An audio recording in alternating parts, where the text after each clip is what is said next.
morning mga kuys, kumusta? Konting kwentuhan lang tayo. Feedback para dito sa Isuzu MU-X na RZ4E 1.9 engine. Sa mga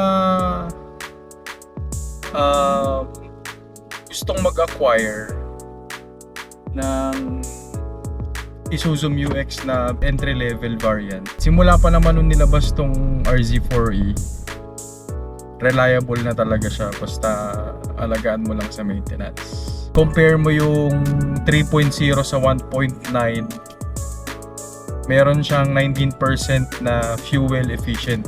Doon pa lang tipid ka na. Pero syempre depende pa rin yan sa tapak nyo.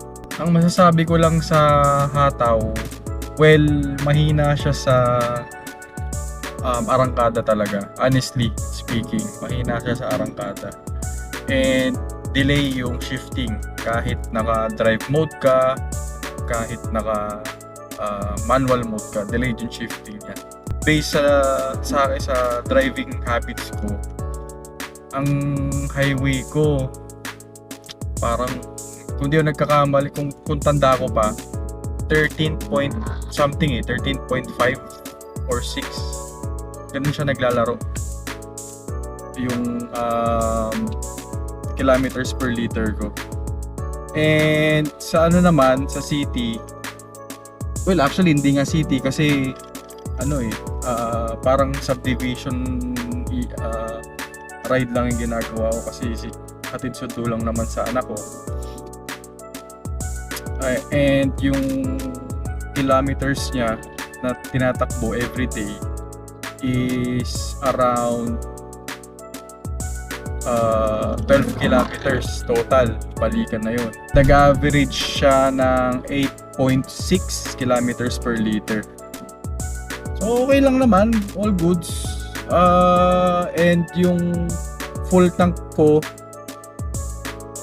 from bibig ng gas tank, umabot siya ng 3 weeks kung ganun lang yung biyahe. Pero minsan kasi Sunday or may mga ibang errands ganyan, syempre mapapalayo ka ng biyahe or may extra kilometer ka, 2 weeks and mga 3 days mga ganun.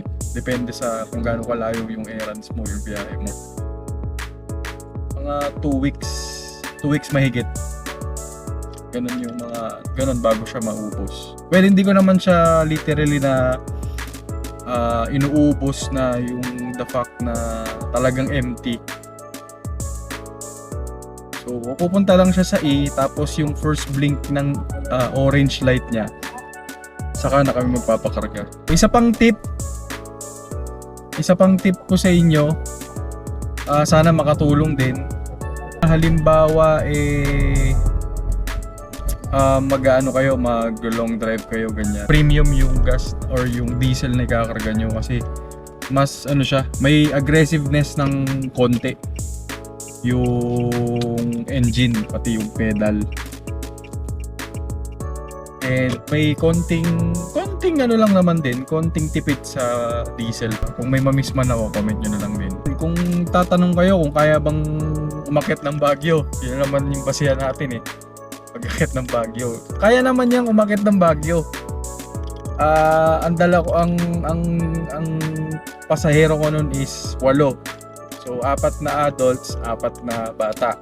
Tapos may mga maleta pa sa likod. Bakit ng Baguio? Wala namang problema. Yun nga, like I said, lang siya, struggle lang siya sa shifting niya kasi delayed, and yung acceleration pedal niya medyo delayed.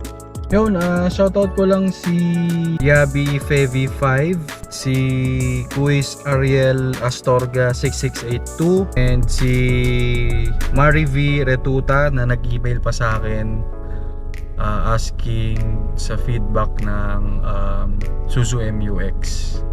So hopefully natulungan ko kayo na magkaroon ng idea sa mga inquiries nyo about sa MU-X.